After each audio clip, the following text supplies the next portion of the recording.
우리에게 주시는 하나님의 말씀은 잠언서의 내용 일부와 고린도전서 8장에 있는 내용 일부를 함께 보겠습니다. 먼저 구약 잠언서 4장에 있는 말씀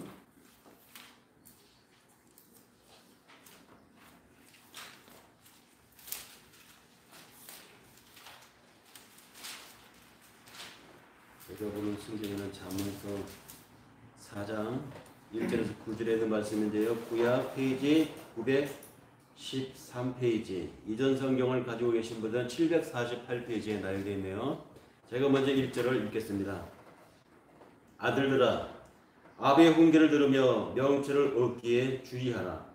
내가 선한 길을 너희에게 전하노니 내 법을 떠나지 말라. 나도 내 아버지에게 아들이었으며 내 어머니 보기에 유약한 외아들이었노라. 아버지가 내게 가르쳐 이르기를 내가를 내 마음에 두라. 내 명령을 지키라. 그리하면 살리라. 지혜를 얻으며 명철을 얻으라. 내 입에 말을 잊지 말며 어기지 말라. 지혜를 버리지 말라. 그가 너를 보호하리라. 그를 사랑하라. 그가 너를 지키리라. 지혜가 제일이니 지혜를 얻으라. 네가 얻은 모든 것을 가지고 명철을 얻을지니라. 그를 높이라. 그리하면 그가 너를 높이 들리리라. 만나리를 풍기면 그가 너를 영화롭게 하리라. 함께 읽읍시다. 그가 아름다운 관을 네 머리에 두겠고 영화로운 면류관을 네게 주리라 하셨느니라. 네. 자, 고린도전서 8장에 있는 말씀 한번 더 볼까요?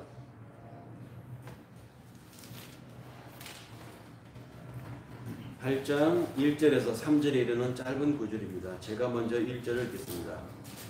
우상의 제물에 대하여는 우리가 다 지식이 있는 줄을 아나 지식은 교만하게 하며 사랑은 덕을 세우나니. 만일 누구든지 무엇을 아는 줄로 생각하면 아직도 마땅히 알 것을 알지 못하는 것이요. 함께 봅시다. 또 누구든지 하나님을 사랑하면 그 사람은 하나님도 알아주시느니라. 아멘. 드려진 예물 봉헌의 시간 있습니다.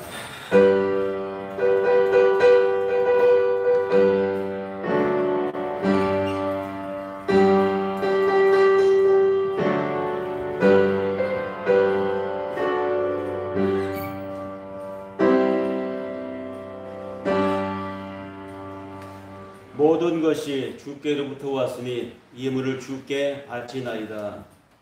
우리의 드리는 중심을 보시는 아버지 하나님, 드리는 처지와 형편을 살피시고 어떤 처지에서 무슨 마음으로 드렸는지 주께서 아시는 바, 11조로 드렸거든 저들의 물질로부터의 자유함이 넉넉히 차고 넘치게 하여 주실 줄을 믿사옵고, 감사해 드렸거든 일상 속에 더 큰 기쁨으로 넘쳐나게 하여 주실 줄을 또한 믿으며, 혹여 이루어지기를 원하여서 소원의 예물로 드리는 이가 있거든 속한 시일 내에 하나님으로부터의 응답으로 간증하고 그 충만한 하나님의 기운으로 넘쳐나는 삶을 살게 하여 주실 줄을 또한 믿어 의심치 않으며, 귀하게 드려진 예물 사용되는 곳에도 하나님의 능력이 만배로 나타날 줄을 믿으며 우리 주 예수 그리스도의 이름으로 감사하며 축복하며 기도드립니다.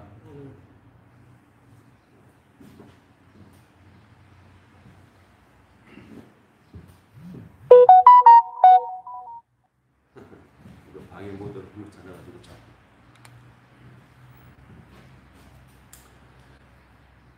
네, 오늘 말씀의 제목은 마땅히 알 것을 알지 못하니라고 하는 제목의 말씀으로 잠언서 4장의 일부 내용과 고린도전서 8장에 있는 바울의 일부 말씀을 중심으로 해서 전하고자 합니다.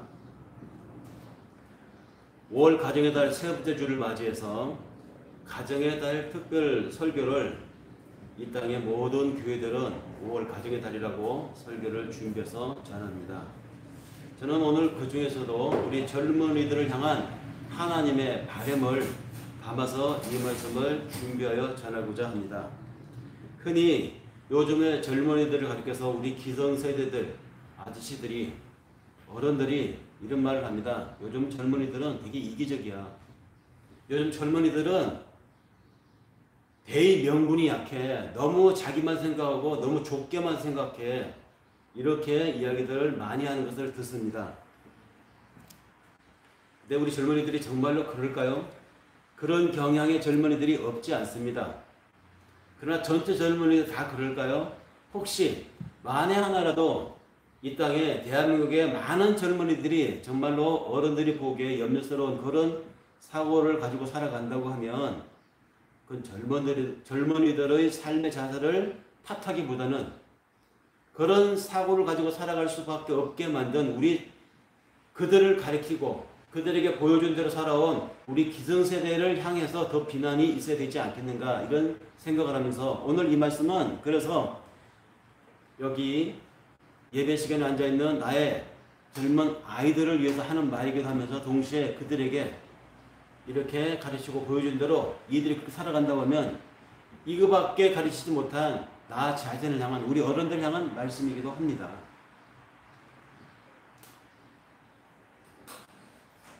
우리가 우리의 아이들이 젊었을 때의 나이 때 살 때 우리를 바라보는 어른들이 우리를 보고 그렇게 말했습니다. 요즘 젊은 것들은 싸가지가 없다. 요즘 젊은 것들은 너무 자기만 생각한다. 그런 말을 했습니다. 그러니까 젊을 때를 살 때는 다 어른들은 젊은이들 항상 그런 얘기를 한다는 것이죠. 특별히 요즘 젊은이들이 대단히 대바라지고 못돼서 어른들이 그런 말을 하는 것도 있겠지만 이것은 그냥 문화라고 보시면 되겠습니다. 우리 젊을 때도 우리 어른들이 우리를 보고 그렇게 말했거든요. 그럼에도 불구하고 교회를 다니는 가정에 자녀를 둔 집안이라고 하면 그 자녀가 신앙을 가지고 살아간다고 하면 그 가정의 부모는 어떤 신앙적인 삶의 자세를 가지고 어떤 신앙적인 스탠스를 가지고 살아야 우리의 2세들이 우리의 오늘날 젊은이들이 이 땅에 기독교적인 비전을 가지고 살 수 있을 것인가. 하나님이 어떤 젊은이들을 아까 우리가 교도문에서 읽은 것처럼 새벽 맑은 이슬처럼 다가오는 젊은이, 이런 젊은이들을 하나님 원하시는데 이런 젊은이들을 우리가 배출해내려고 하면 우리 사회는 어떤 노력을 해야 되고 어떤 기도를 해야 할 것인가. 그래서 오늘 잠언서의 일부 내용의 말씀과 고린도전서 8장의 일부 내용의 말씀으로 마땅히 알 것을 알지 못하는 세대들에게 그 알아야 할 것을 가르치고 보이라라는 말씀을 전하고자 합니다. 살아보니까 세상을 살아가는 방식은 크게 두 가지가 있더라고요. 세상의 흐름에 순응해서 그게 영합해서 살아가는 방식, 요 한 가지가 있고 또 다른 한 가지는 그 세상의 흐름이 세상의 세태가 내가 배우고 익히고 신념해온 가치관과 맞지 않을 때 그 세상에 역행해서 사는 방식이 있습니다.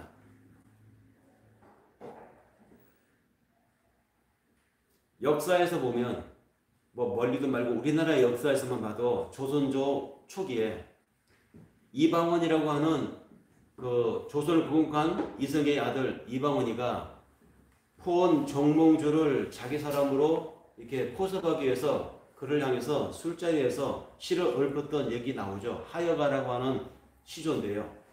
거기에 보면 이렇게 소개됩니다. 이런들 어떠냐, 저런들 어때? 만수한 더름치기 얽혀져서 이렇게 저렇게 산들 어때? 우리도 저 칡덩어리처럼 이렇게 저렇게 얽혀서 한 100년 살아보는 것이 좋지 않겠느냐. 뭐 이런 내용의 시를 하여가라고 하는 제목으로 오늘날까지 우리에게 전해지고 있는데요. 이방원은 그렇게 생각을 했던 것 같아요. 세상 흐름에 대세에 순응하여 사는 것이 지혜로운 삶이다. 그게 몸에 좋다. 그러니 하여가라고 하는 정몽주를 향하여서 던진 그의 시 속에서 현실에 불만 품지 말고 대세가 이렇게 흘러가니까 너도 그만 여기에 참여해서 함께 살지. 그리고 그렇게 사는 게 지혜로운 거야. 이방원은 그렇게 생각하고 그런 차원에서 이 하여가라고 하는 시를 정몽주에게 던집니다. 근데 세상은 더 길게 보면 그리고 세상을 살아가는 우리의 이 사고의 질이라고 하는 것, 정신적인 질, 품격이라고 하는 차원에서 봤을 때 정말로 그렇게 사는 것이 온당하게 사는 것인가? 정말 그렇게 사는 것이 제대로 사는 것인가? 우리는 의문을 품지 않습니다. 실제로 그렇게 살아서 성공하고 자기의 일신의 품격 유지한 사람들이 역사에 꽤 있습니다. 세종대왕에게 큰 은혜를 받고 큰 지지를 받아서 성공했던 학자의 길 성공했고 관료의 길로도 성공했던 한 인물이 있죠. 신숙주라고 하는 인물이죠. 이 사람은 세종대왕에게 충성을 다했고 세종대왕에게 하와와 같은 은혜를 입었던 사람입니다. 잘 아시는 대로 이 사람은 세종대왕의 아들 문종이 왕이 되었을 때 대를 이어서 왕을 섬기면서 그 집안이 잘 나갔죠. 그런데 문종이 죽으면서 병약한 자기 아들 단종이 왕에 오르게 되면 부탁을 했습니다. 제발 내 아들을 잘 보살펴 달라고. 그런데 대세가 바뀌었죠. 문종이 죽고 나니까 세종대왕의 손자였던 단종이 왕이 되었을 때 그 어린 왕을 쫓아내지 못해서 안달했던 일파가 있었죠. 힘을 가지고 무력을 앞세워서 왕을 몰아내고 하는 일에 이 신숙주가 가담하게 됩니다. 그래서 탄생한 왕이 세조대왕인데 이 세조대왕 때 신숙주는 그 정변에 가담하여서 큰 공을 세웠기 때문에 많은 재산과 많은 토지와 많은 하인을 하사받게 됩니다. 높은 관직을 받게 되죠. 그래서 신숙주를 이어서 신숙주의 아들, 그 아들의 아들까지 세조대왕을 이어서 세조대왕의 아들의 아들 성종이 왕이 되는 3, 4대 1위까지 그 집안이 영화를 누리게 됩니다. 세상의 대세에 편성해서 세상의 흐름에 따라서 살았던 신숙주는 이렇게 자신의 세대뿐만 아니라 그 다음 세대까지 정말 영화를 누리게 되죠. 이런 삶을 가리켜서 이 사람은 선택 잘했구나, 잘 살았다라고 사람들은 말할까요? 후대에 양심이 있는 기계가 있는 젊은 선비들은 신숙주를 가리켜서 변개하는 사람, 배신자 이런 낙인을 찍어서 그 사람이 이름을 가리켜 우리가 식탁에 잘 올라오는 나물 있죠. 녹두나물. 그것은 요리를 해가지고 빨리 먹지 않으면 금방 쉽니다. 하루를 못 가서 쉬어버립니다.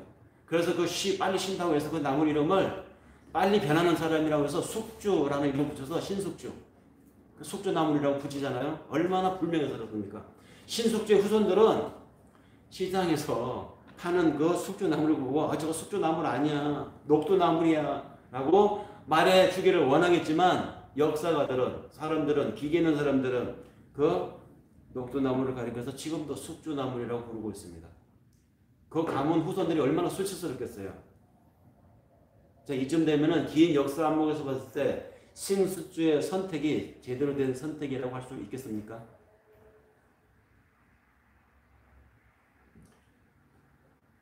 이방원의 신은 다 쓰러져가는 고려 왕조에 집착할 것이 아니라 당신같이 유능하고 뜻있는 사람들이 힘을 합쳐서 새 세상, 새로운 왕조를 열어서 너도 좋고 우리도 좋고 한 세상 살아보자는 그런 도발이었지만 그렇게 그 시를 전해오는 그 이방원의 실상을 잘 파악하고 있었던 포원 정몽주는 야합하지 않았습니다. 그 속에 들끓고 있는 권력욕을 시대의 지성인이었던 정몽주가 어찌 모르겠습니까? 그래서 그가 거기에 응대한 시가 있죠. 단심가라고 하는 시인데 잘 아시죠? 이 몸이 죽고 1,000번 고쳐 죽어도 그래서 백골이 진토가 되어서 넋이라도 있고 없고 임향한 일편단심이야 가실줄이 있으랴. 나 흔들지 말라는 것입니다. 비장함이 느껴지는 시로 이방원의 제의를 단칼에 거절했습니다. 그의 제의를 거절한다는 것은 그 시대에 힘을 쥐고 있었던 그 집안의 제안을 거절한다는 것, 그것은 그 죽음이라는 것을 포원 정몽주도 잘 알고 있었습니다. 이방원의 요청 거절이 죽음을 뜻함을 정몽주는 잘 알고 있었던 것이죠. 그걸 어찌 모르겠습니까? 하지만 그는 자기가 섬기는 고려의 왕 군주를 배신할 수가 없었습니다. 아니, 더 정확하게 말하면 정몽주는 자기가 믿어왔던 삶의 방식, 자기가 지켜왔던 선비로서의 절개를 자기를 배신할 수가 없었던 것입니다. 그래서 그 뒤 어떻게 됐습니까? 그는 선축교에서 이방인이 보낸 무사들에 의해서 서늘해 죽어갑니다. 지금도 정몽주의 무덤에는 풀이 나지 않는다고 하는 전설이 내려오죠. 우리가 살아가는 현실에서 보면 처세술에 능한 사람이 성자인 듯 보입니다. 반면에 포원 정몽주 같이 살아가는 사람을 가리켜서 융통성이 없는 패자라고 사람들은 말을 합니다. 미련하다고 말합니다. 저런 사람하고 같이 있으면 답답하다고들 말을 합니다. 신앙의 절개를 지키고 믿음의 기계를 생명으로 여기고 살아가는 크리스찬들 향한 세상의 시선이 아마 그럴지도 모르겠습니다. 특히 그런 사람이 젊은이라고 하면 세상은 이 젊은이의 앞날이 깜깜하다고 답답하다고 말할 것입니다. 그런데 오늘 우리 주변을 돌아보면 오늘 여기서 저기서 난다 긴다 하는 사람들의 이야기를 들어보면 그들의 살아가는 처신의 이야기를 뒷얘기로 들어보면 정말 자기 성취, 자기 성공, 그것의 극한 이기심으로 달려가기를 마다하지 않는 이런 세태에 그래서 하나님은 어쩌면 새벽 이슬처럼 맑은 영으로 살고 있는 젊은이들을 더 찾고 있는지 모르겠습니다. 교회는 우리 젊은이들에게 이런 모습을 보여주고 살았어야 했습니다. 그리고 이런 모습을 이어받아 그대로 사는 젊은이들이 교회에서 나왔어야 했는데 그런 젊은이들을 찾아보기가 힘들다고 하면 우리 교회에 다니는 사람들이 믿음의 절개를 제대로 살아내지 못한 것이죠. 하나님은 그래서 그것을 지켜가게 하기 위해서 시스템으로 함께 있을 때 예배를 주셨고 개인적으로 각각 흩어져서 혼자 있을 때 그거를 성찰하고 인사이트하라고 기도라고 하는 것을 우리에게 주셨는데 이 예배가 흔들리고 기도가 희석이 되어져 가는 이런 시대를 우리가 맞이하고 있습니다.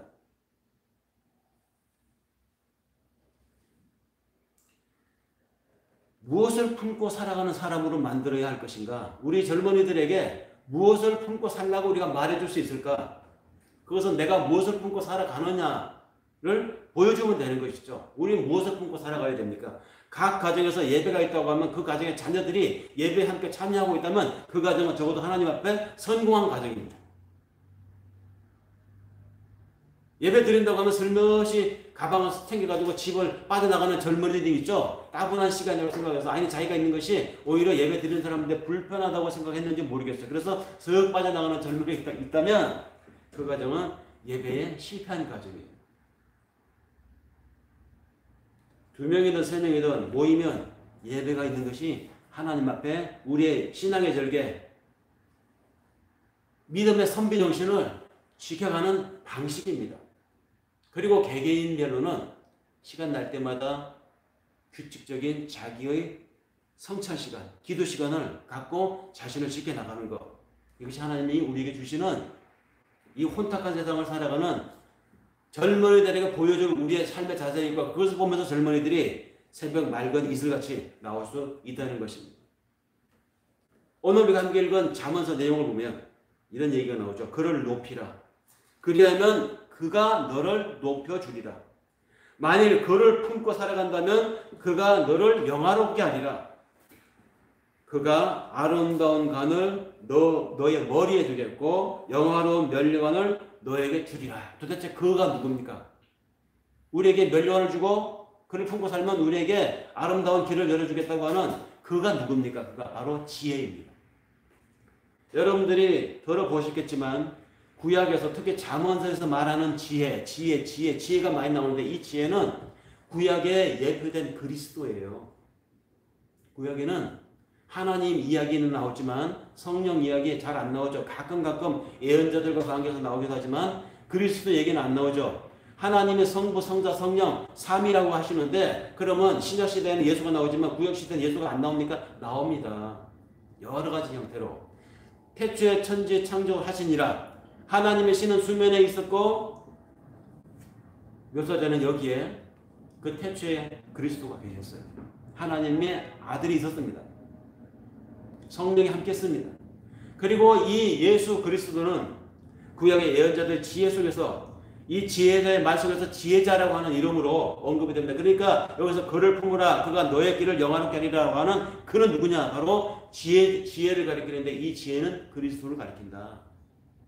그 그리스도, 그 지혜가 신약시대에 와서 사람의 몸으로 이 땅에 인간으로 오신 거예요. 그게 바로 우리가 예수 그리스도라고 하지 않습니까? 그러므로 그를 높이라 이 말은 그리스도를 높이라는 말이고, 그렇게 하면 그가 너를 높이 들리라 이 말은 그렇게 살면 그 예수가 우리 삶의 품격을 높여줄 것이다 라는 말이고, 그 예수를 품으면 그 예수가 나의 인생을 영화롭게 할 것이다 이 말입니다. 그 예수가 아름다운 간을 내 머리에 두었고 영화로운 면류관을 내게 줄 것이다. 이런 이야기로 오늘 신약적 버전을 바꿀 수 있는 말입니다. 성경은 구약의 곳곳에서 이렇게 말합니다. 여호와를 경외하는 것이 바로 지식의 근본이다. 하나님을 알고 살아가는 것이 가장 지혜로운 길이다 이 말입니다. 하나님을 경외한다는 것, 그것이 도대체 어떤 것일까요? 예배를 지켜나가는 것, 기도하는 것, 물론 그렇죠. 그러나 그것을 왜 예배를 드립니까? 우리가 왜 하나님께 기도하고 우리 품격을 지키기 위해서 이렇게 합니까? 그 이유가 뭐죠? 하나님의 약속을 믿고 하나님의 그 계명을 지켜 살기 위해서 우리가 예배를 드리고 기도를 하는 것입니다. 내가 하나님의 약속에서 어긋나지 않기 위해서, 하나님의 약속에 대해서 내가 의심하지 않기 위해서 내가 나를 지키고 예배로 확인을 하는 것이죠. 이런 삶은 많이 배운 사람만이 가능할까요? 아닙니다. 적게 배운 사람은 무식해서 이런 거 몰라요, 나 예배도 몰라요, 그럴까요? 아닙니다. 이런 삶은 이렇게 지혜를, 하나님을 경외하는 것이 지식의 근본이고 지혜의 마땅한 본분이다라고 하는 이 자세는 배움의 많고 적음하고 상관이 없어요. 함께 읽은 고린도전서 바울이 보낸 편지 내용에도 그런 내용이 있지 않습니까? 오히려 배웠다고 하는 것, 그래서 배워서 머릿속에 쌓인 그 지식이라고 하는 것, 그 지식은 오히려 그 배운 그 사람을 교만하게 만든다. 그것보다는 오히려 하나님을 알아야 되지 않겠느냐. 왜? 하나님을 알게 되면 하나님이 그 사람으로 하여금 덕을 쌓게 한다. 그래서 하나님을 아는 사람은 우리가 뭐라고 그래요? 하나님은 사랑이시다 라고 하지 않습니까? 그 하나님을 안다, 그 하나님을 경험했다, 이 말은 내가 사랑으로 산다는 것입니다. 그러니까 지식은 사람을 교만하게 만들지만 사랑은 사람으로 하여금 덕을 쌓게 한다는 것이죠. 이렇게 사는 것, 이 배움에는 지식의 많고 적음하고 상관이 없다는 것입니다. 대학원을 나온 사람은 더 잘 하나님 앞에 덕을 쌓고, 중학교밖에 공부를 하지 못한 사람, 몰라서 하나님께 덕을 쌓지 못한다, 아니라는 것입니다. 오히려 솔직히 말해서 세상을 시끄럽게 하는 말 많은 대부분의 사람들이 더 세상을 시끄럽게 혼란스럽게 만들지 않습니까? 그 안다고 하는 그 알량한 지식으로, 전문가라고 하는 그 얄팍한 자기 분야의 그 지식으로 세상의 모든 것을 갖다 재단하고 판단하고, 그런 세상에 우리가 살고 있습니다. 우리가 세상을 눈을 똑바로 뜨고 쳐다보면요, 별의별 사람이 다 있습니다. 이상한 것에 목숨을 걸고 사는 사람들도 있습니다. 어떤 사람은 부동산이나 은행 잔고에 목숨을 걸고 살아가는 사람이 있고요. 어떤 사람은 자기 학위에다 인생을 걸고 사는 사람도 있습니다. 또 어떤 사람은 야망을 품고 살아가는 사람이 있는가 하면은 어떤 사람은 복수하기 위해서 복수심으로 일생을 사는 사람도 있더라고요. 이런 사람들이 살아가는 세상에 하나님의 자녀들이 함께 살고 있습니다. 이런 사람들이 난무하는 이 세상 바닥에 우리 믿는 사람들이 함께 살고 있습니다. 아름다운 뜻을 품고 살아가는 사람들이 그들 속에 섞여 살고 있다는 것이죠. 예수를 품고 살아가는 사람들, 소위 신앙인이라고 하는 사람들이 그 속에 살고 있습니다. 예수님은 당신 자신을 가리켜서 이렇게 말했죠. 내가 길이요, 내가 진리요, 바로 내가 생명이다. 잘 아시는 이야기지 않습니까? 예수가 당신 자신을 가리켜서 선언한 말입니다. 그 예수를 신문하면서 재판하면서 바로 자기 앞에 세워놓고 그 예수에게 권력자 빌라도가 물었죠. 진리, 그 진리가 도대체 뭐냐? 하나님이신 그분이 진리를 보여주고 길을 보여주고 생명을 보여주기 위해서 인간의 몸을 입고 이 땅에 오신 그 하나님, 진리 자체이신 그분을 바로 자기 코앞에 놓고 힘이 있다고 다 안다고 생각하는 빌라도가 진리이신 예수 앞에 진리, 그 진리가 뭐냐? 정말 아이러니한 상황이죠. 빌라도가 바라보기에는 예수는 진리가 아니라 힘없고 세상을 잘못 살고 있는 그래서 이상한 괴팍한 사람으로 보였을 것입니다. 왜 그렇게 사니? 내가 너를 놓아주려고 하잖아. 그러니까 네가 하지 않았다고 한마디만 해. 내가 너 풀어줄게. 마음 먹고 있는데 예수가 나 풀어줘라고 하는 어떤 액션도 취하지 않습니다. 그래 답답하니까 진리. 야, 그 도대체 진리가 뭐냐? 라고 예수께 묻는 이 빌라도의 시각에서 봤을 때는 예수가 대단히 우둔하고 답답하고 타협할 줄 모르는 사람이었던 것입니다. 이 예수를 품고 살아가는 우리들에게 하나님의 똑같은 질문을 세상 사람들로부터 듣게 될 것임을 말해줍니다. 특히 젊은이들에게, 앞으로 살 날이 창창한 젊은이들에게 어떤 원칙과 어떤 절개와 어떤 하나님 앞에 원칙된 자기 신앙적인 지조를 가지고 살아야 될지를 이야기해 줍니다. 예수를 품고 사는 젊은이들이여, 예수는 자신을 가리켜서 길이라고 진리라고 생명이라고 말하지 않았던가? 그 지혜의 현현이신 구약시대의 지혜로 활동하셨던 그 지혜가 인간의 몸을 입고 예수로 오신 이 땅에 와서 당신의 몸을 내어주는 데까지 하나님의 도를 다했던 그 예수를 품고 사는 우리 오늘의 젊은이들에게 하나님이 무엇을 요구하시는가? 지혜자의 훈계를 굳게 잡고 놓치지 말라. 이것이 하나님이 주시는 메시지입니다. 훈계를 굳게 잡고 절대 놓치지 말라. 왜? 그것이 바로 너의 생명이 되기 때문이다. 여기서 생명이 뭡니까? 호흡이 끊어질 때까지 우리가 지니고 있는 이 육신의 생명을 말하는 것이 아닙니다.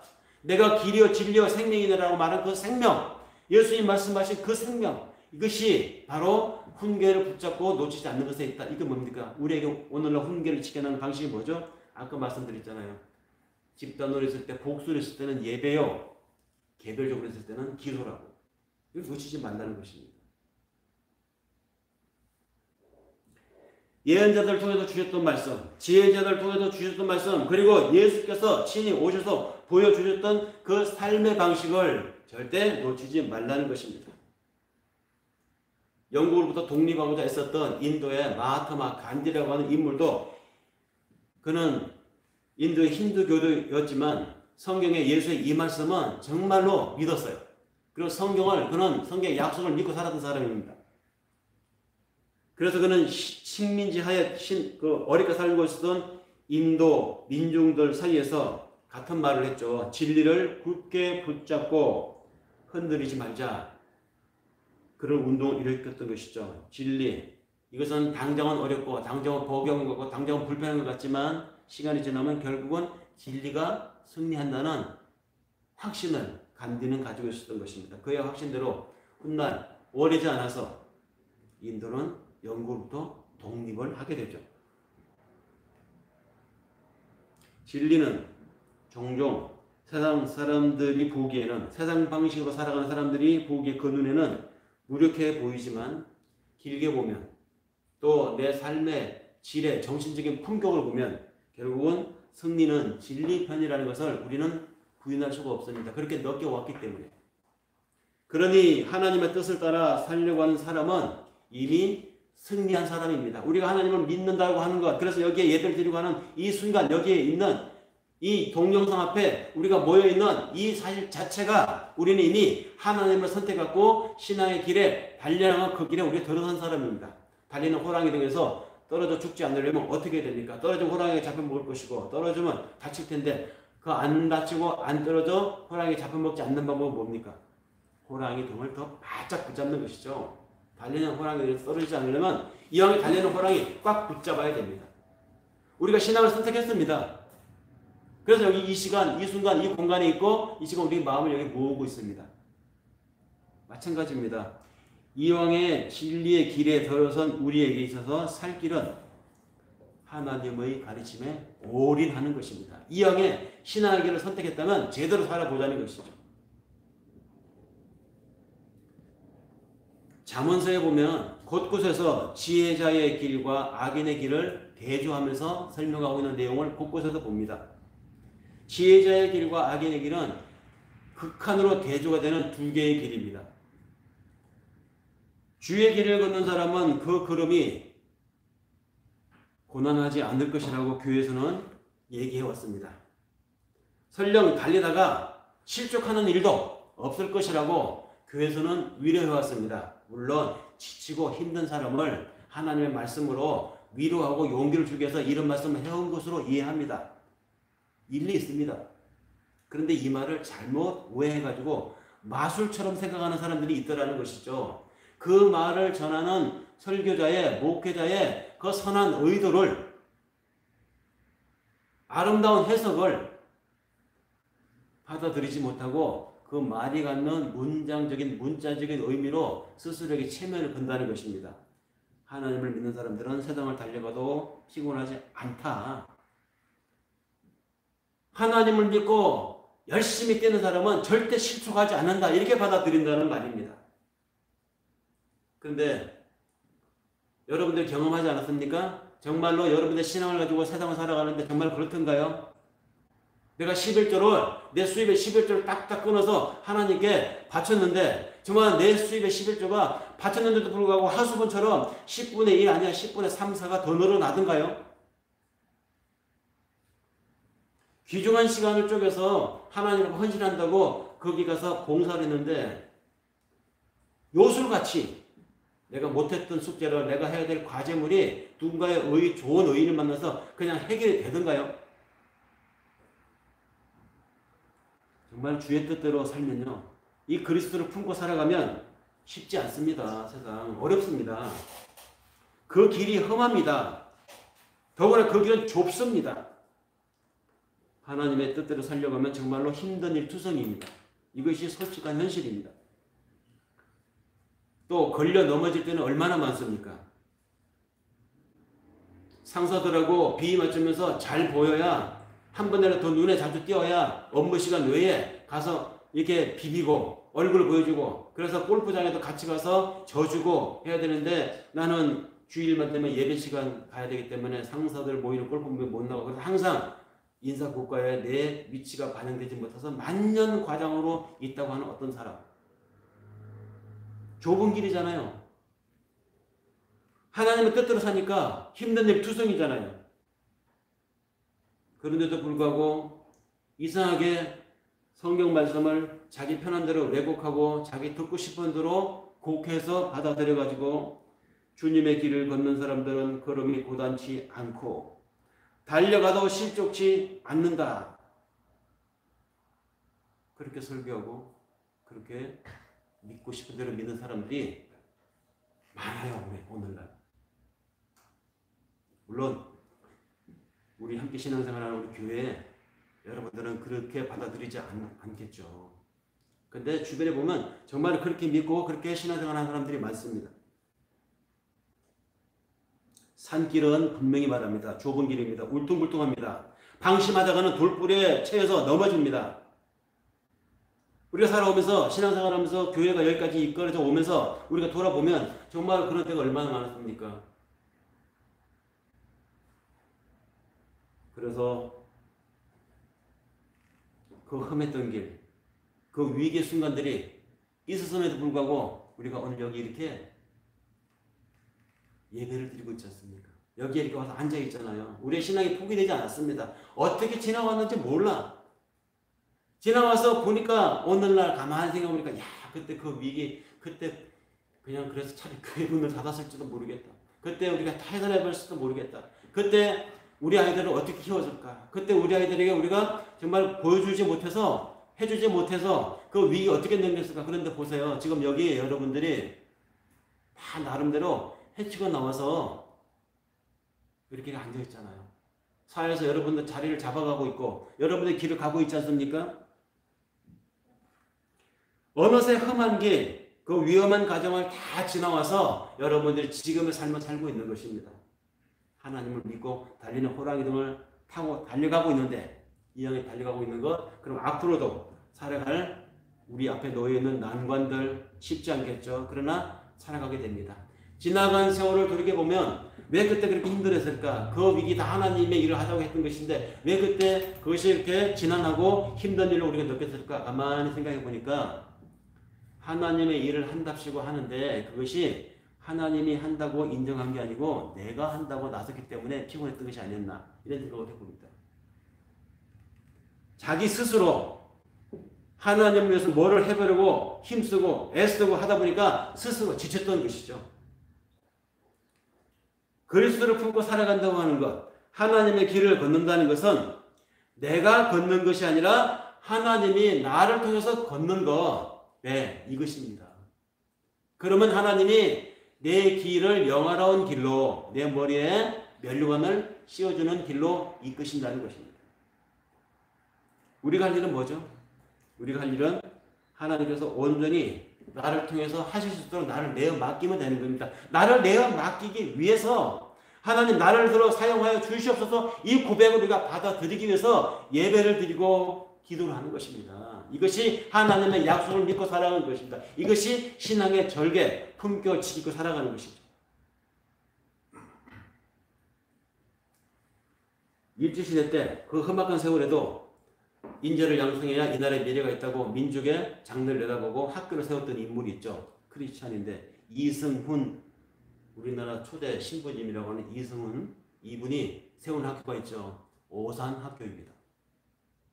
그 학교를 통해서 많은 제자들이 양성이 되고 인재들이 길러냈는데 훗날 이승훈 이 신부님이 돌아가시기 며칠 전에 제자들이 스승의 뜻을 기려서 동상을 세우고 동상 제막식 때 그 이승훈 신부님을 모시고 훌륭한 연설을 이 후진들 위해서 한번 해주시라고 할 때 이승훈님이 연설의 연단에 올라와서 딱 이 말만 했다고 합니다. 나는 아무것도 한 것이 없습니다. 여러분들이 내가 했다고 생각해서 동상도 세우고 이렇게 치하를 하는데 나는 아무것도 한 게 없어요. 다만 하나님이 나를 시켜서 한 것뿐입니다. 하나님이 내 몸뚱아리를 들어서 내 사고를 들어서 하나님이 하신 것뿐이지 나는 아무것도 한 것이 없습니다. 이것이 딱 연단에서 연설 끝이었습니다.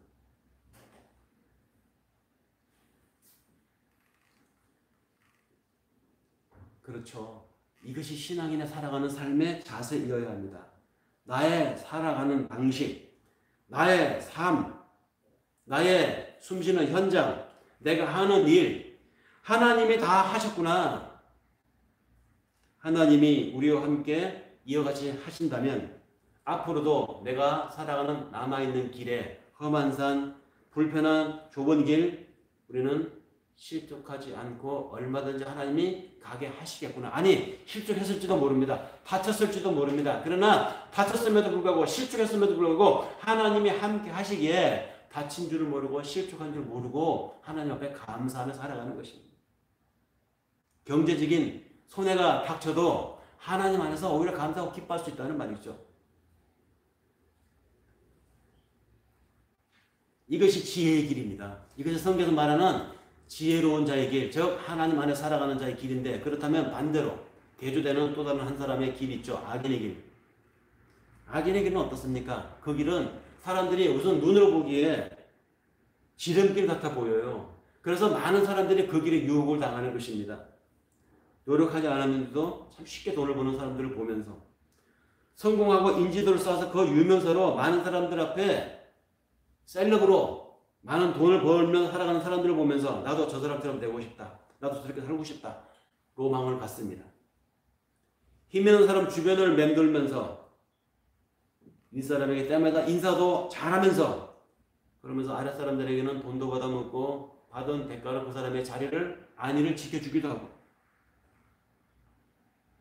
근데 솔직히 현실 세상에는 이런 사람들이 더 잘 나갑니다. 소위 처세술에 능한 사람들이라고 하죠. 그런 사람들이 잘 나가고 그런 사람들 사이에 더 높은 자리에 안착을 하는 걸 보면서 절개를 지키고 하나님의 뜻대로 살려고 하는 사람들이 믿음이 약해지면, 예배가 부실해지면 기도가 희석이 되면 흔들립니다. 그래서 흔들려서 어느새 적당하게 타협을 하거나 포기를 받도록 세상으로부터 종용을 받는 것이죠. 세상에요, 처음부터 태어나면서부터 악인이라고 하는 존재는 없습니다. 살다 보니, 타협하다 보니, 포기하고 살다 보니 어느새 그 사람의 삶이, 그 사람의 인생이 그렇게 되어 버린 것이에요. 그래서 죄에 이끌리는 인간성의 성향이 그 뿌리에서부터 심각하다고 우리 기독교에서는 원죄를 얘기하는 것입니다. 하나님이 가인을 보고 창세기 4장 7절에 보면 이렇게 말씀하셨죠. 선을 행치 않으면 제가 네 집 문 앞에 엎드려 있느니라. 그러므로 네가 네 속에 죄의 뿌리가 죄를 짓고 싶어하는 성향이 일어나더라도 너는 네 죄를 다스려야 할 것입니다. 가인에게 하나님이 하신 말씀이지만 실은 같은 성향을 지니고 있는 이 시대의 우리 모든 사람을 향해서 하나님이 하신 말씀이라는 말입니다. 그러므로 마지막 단락으로 이렇게 말합니다. 죄에게 기회를 주지 마라. 많은 사람들이 왜 어려움에 빠지느냐 하면 많은 사람들이 나중에 가서야 내 인생은 끝나서 틀렸어. 내 인생은 글러먹어서 잘못됐어. 왜 이렇게 비탄해 하느냐면 자기 욕심에 이끌려 살기 때문에 그래요. 자기 욕심에 이끌려서 그 유혹에 빠져버렸기 때문입니다. 그러면 자기 욕심에 이끌려서 유혹에 빠지게 되면 그 욕심으로 끝납니까? 그 욕심이 자랍니다. 잉태합니다. 잉태해서 뭘 낳습니까? 나중에 죄를 낳습니다. 죄를 낳게 되면 그 죄는 죄로 끝납니까? 그 죄가 장성한 적 뭘 낳습니까? 사망을 낳는다고 했습니다. 야고보서 1장 14절 15절에 각 사람이 시험을 받는 것은 자기 욕심에 이끌려 미혹되기 때문이니 욕심이 잉태한 적 죄를 낳고 죄가 장성한 적 사망을 낳느니라. 현실적인 불편 때문에 적당히 타협하고 살다 보니까 원래 태어날 때 악한 사람이 아니었는데 어느새 눈치 보고 약한 사람에게는 강하고 강자에게는 눈치를 보는 이 약강인 사람이 되어버렸다는 것이죠. 왜? 이 사람이 왜 그렇게 됐을까요? 타협을 했기 때문입니다. 그렇게 살다 보니까 타협으로 끝나지 않고 그 의식이 자라서 욕심을 더 키웠고 그 욕심이 점점 더 자라더니 어떻게 됐습니까? 악한 사람이 되어버렸다는 것입니다. 그렇게 악한 사람들이 난무하는 세상에 살다 보면 어떻게 됩니까? 희망이 없는 것입니다. 그런 사회는. 그래서 그걸 가리켜서 사망이라고 합니다. 희망이 없는 사회. 사망이죠. 뭘 바라보고 살겠습니까? 오늘날 우리 젊은이들이 자기만을 위해서 살겠다고 이런 사고가 아주 확고하게 되어서 살아간다고 하면 그 사회는 사망이 이런 사회입니다. 희망이 없습니다. 죄는 호시탐탐 우리를 사로잡을 기회를 엿보고 있습니다. 적당히 살라고 원만한 삶을 위해서 어느 정도 타협 좀 하고 살라고 그래야 너도 편하고 너를 상대한 그 사람도 편하다고. 그런데 그렇게 해서 한번 타협을 하면 한번 잡은 악의 기회는 우리를 놓아주지 않습니다. 여기 한번 맛을 들이면 대부분의 사람들은 그때부터는 죄를 죄로 여기지 않기 때문입니다. 무엇이든지 처음이 어렵지 한번 뚫리면 두 번째는 어렵지 않은 것이죠. 죄에게 길을 한번 터주고 나면 죄는 그 다음부터는 우리를 누르고 우리를 지배하고 우리의 주인 노릇을 하려고 하는 것이 바로 죄의 속성입니다. 잠이 안 오면 수면제 드시는 분들이 있죠. 처음에 잠을 자기 위해서 수면제를 먹지만 나중에 그것이 중독이 되면 어떻게 됩니까? 수면제를 먹지 않으면 잠을 잘 수가 없어요. 나중에 수면제가 그 사람 잠의 주인이 되는 것이죠. 똑같아요. 사람도 죄의 길에 한번 들어선 사람들은 악행을 밥 먹듯 하고 불의의 떡을 먹고 강포의 술을 마신다고 잠언서 다른 부분은 이야기합니다. 그런 사람들은 그렇게 살지 않으면 세상에 살아남을 수 없다고 믿고 살아가기 때문에 그렇게 사는 것입니다. 그렇게 해서 강포에 술을 마시고 불의의 떡을 먹고 그래서 높은 데로 올라가서 많은 사람들에게 떵떵거리고 그렇게 살면 그게 좋은 삶일까요? 그렇게 살면 그 삶이 행복할까요? 이스라엘의 시에서 잠언은 중요한 진실을 오늘 우리들에게 하나님의 말씀으로 전합니다. 그렇게 하나님께 맡기고 우리 삶을 살아가느라면 의인의 길은 마치 돋는 햇빛과 같아서 점점 밝아져 원만한 광명에 이르게 될 것이라고.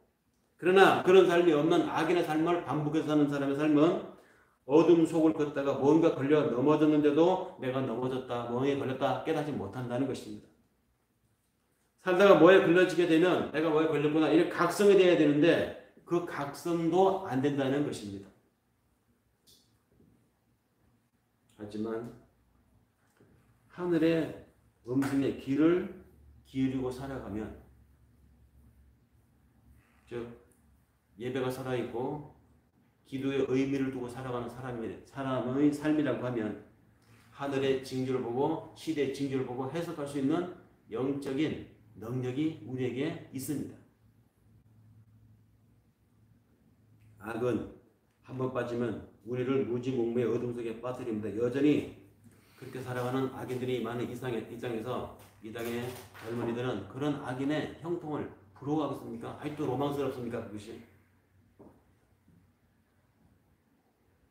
마틴 루터 신부집에 하신 말씀이 있죠. 이 말씀을 끝으로 오늘 말씀을 마무리하고자 합니다.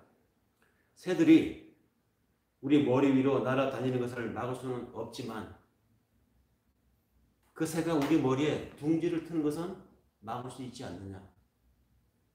죄에게 기회를 주지 말라. 새벽이들처럼 나오는 젊은이들을 원하시는 하나님의 메시지를 5월 세 번째 주 가정의 달 말씀으로 전하면서